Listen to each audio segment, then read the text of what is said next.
But yeah, this week, so besides building Legos, which was nice, I took Thursday and Friday kind of mostly off. I didn't really do a whole lot. We had the first, The Last of Us video came out Thursday. It's the first of 6. And I was really disappointed in YouTube. I've been disappointed in YouTube for a long time, but especially the past few weeks, and especially this past week, because the algorithm has not been nice at all. And so I was like all psyched for the Last of Us video to come out. And then it came out and they were like, yeah, we're only going to show it to a few people. Like, not many people saw it, but the people that did loved it. So, I mean, that's a positive, right? I'm trying to expand and do things. I'm always trying to get better with every video. I'm trying to approach things differently. I'm trying to approach them in a way that makes sense. And I'm trying to always one up the prior video. So my goal with the Last of Us series in general is to really dig into a lot of the nuance and things, because let's be honest, The Last of Us came out in 2013, just like The Walking Dead. 2013 or 2014. It was early 2010s. And a lot of these games that I've covered, they're over a decade old and they've been beat to death, right? By various people. The way I'm covering and talking about these games is something completely new. So it's all one big experiment. Just like last week, the videos, I put out some videos that were clips from last week's live stream. As an experiment this month, I'm going to be doing that.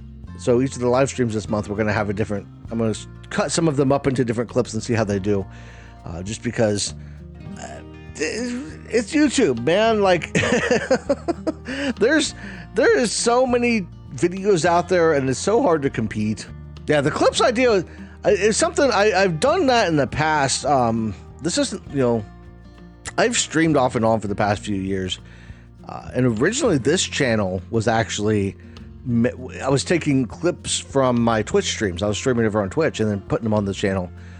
And that never went well because people in general, most people are so used to seeing gaming content, and especially like, I'm old, okay, compared to the normal streamer.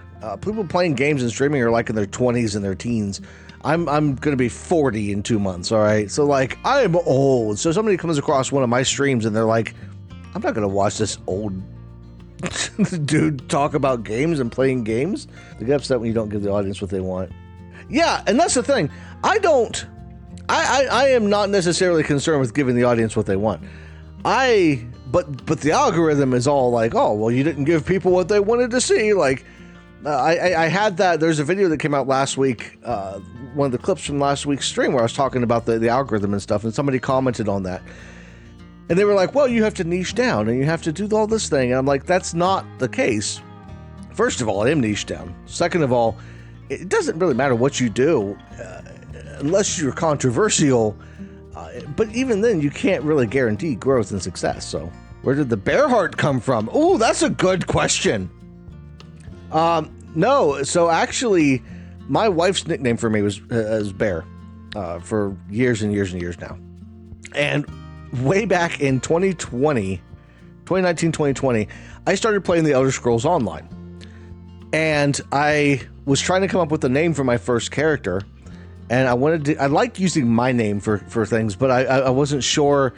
I didn't want to just like use my normal first and last name. So I was like, well, I'm going to go with Josh for the first name.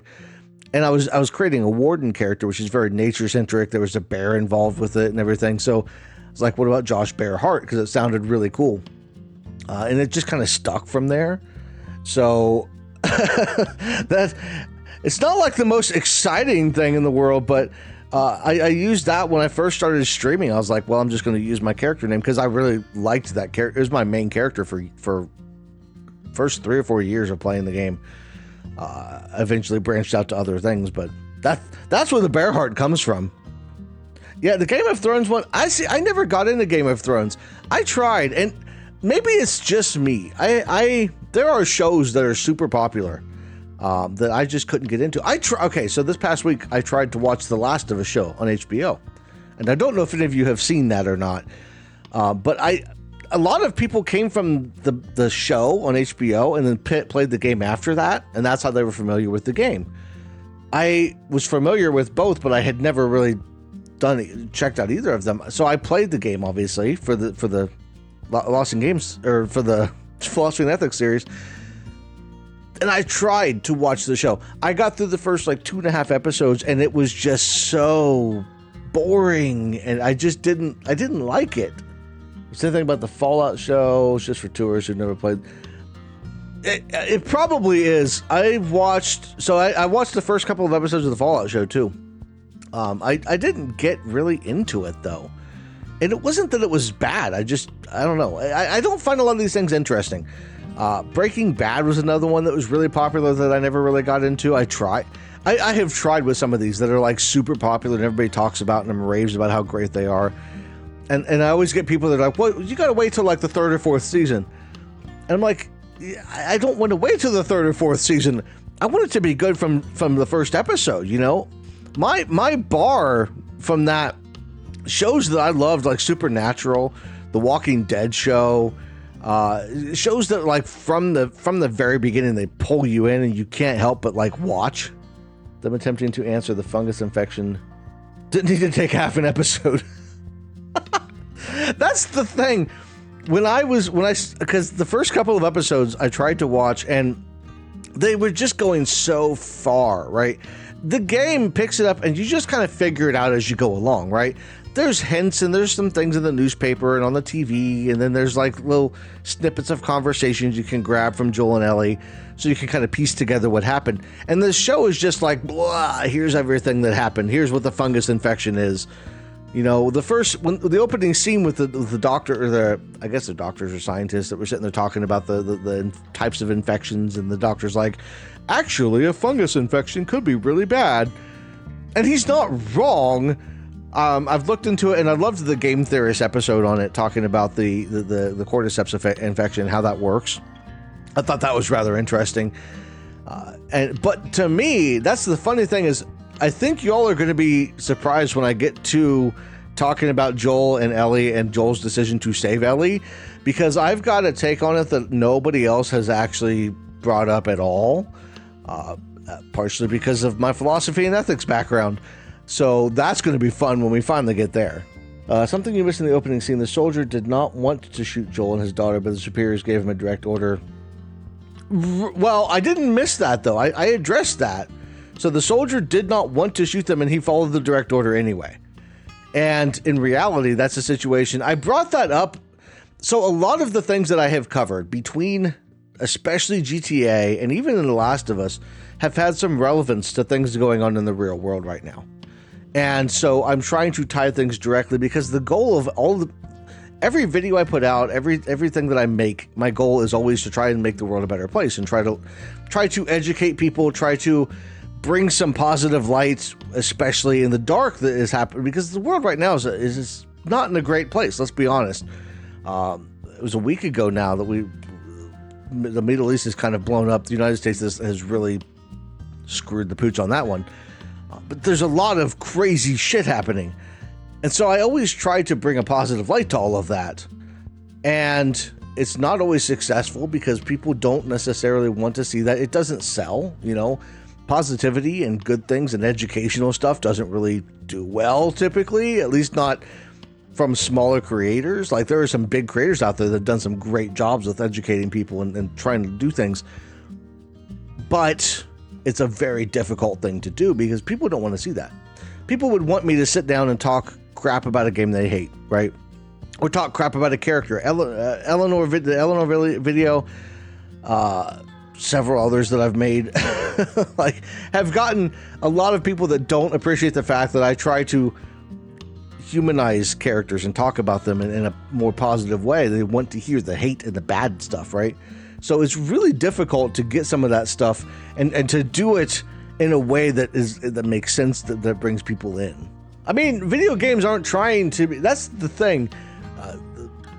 People throw that term woke around all the time. Video games have always been like trying to throw stuff out there and make a statement in their own way, going back to the 80s and the 90s with some of the earliest games, even when people didn't realize it, because games at their heart are art.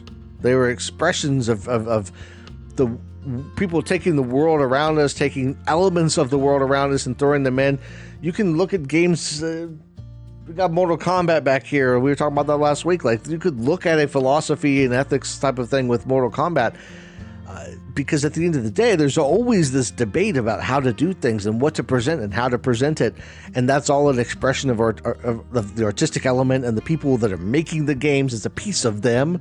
So that's a bigger conversation that maybe I'll have at some point. Yeah, so certain people don't hold video games in the same regard as art. Right. Yeah, that's the thing, is a lot of people see video games as nothing more than for kids. They see video games, and they always have to an extent, but I try to, that's part of the reason why I use them for the philosophy and ethics series. You know, people have asked me in the past if I would cover movies and books and that kind of thing. And as interesting as that would be, people do that all the time, and they talk about movies and books, and they are seen as art forms, whereas video games are often seen as nothing more than just something you sit down and play. You know, when I did the GTA 5 philosophy and ethics, the very first video I put out, somebody commented on there saying something along the lines of, there's no ethics. The game opens up with them robbing a depot, and there's nothing to be discussed here. You know, and people, they do that. They take the game and they say, well, it's just a game where you shoot people. It's just a game where you kill zombies or whatever, and that's it. People don't take the time to actually digest what's actually happening in the stories, to dig deeper, to understand the philosophy, to understand the implications. You know, we have discussions about the history of slavery in the first, with the first Last of Us video. You know, I talked about that because there's something there between Ellie needing to be smuggled out and talking about that and what the implications of that are. And there's all these little things that you can see if you take the time to really look at it. One of the best books that I've read in the past year was actually by, I have to look it up, and I'll probably make a post about it later if I remember the name of the guy, but it was about Red Dead Redemption 2. He was a history teacher. I believe a university history teacher, if I remember correctly. But he focuses on the Civil War, the 19th century, and he actually wrote an entire book about how Red Dead Redemption 2, what they get right in the game, historically speaking, and what they get wrong, and using it as a teaching tool. And I'm doing the same thing with games. That was one of the books I read, and I was like, that's really cool. That was right in line, because I read that around the same time that I was starting to cover Red Dead Redemption 2. And there is so much there when it comes to these games that people overlook because they're like, oh, it's just a toy. It's just a video game.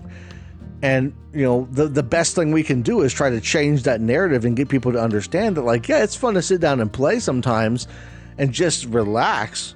But there's some deeper meaning in some of these things if we actually take the time to look at them as more than just a toy. They do. A lot of people have a very small-minded way of looking at things.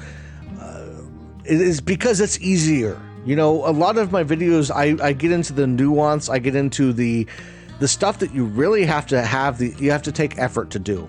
And a lot of people don't want that nuance. That's why in the world today, fake news has become such a big thing in the past few years, where media, news places will just throw things out, these headlines, clickbait, to get people to click on them, to rage bait people. AI has made it 10 times worse. And because there's a level of nuance there that if you take the time to actually understand and dig into things, the whole world looks different, but that takes more work and effort and more time. And it's easier to just get mad, to just see things as the way you're told to see them and not to do that extra thinking.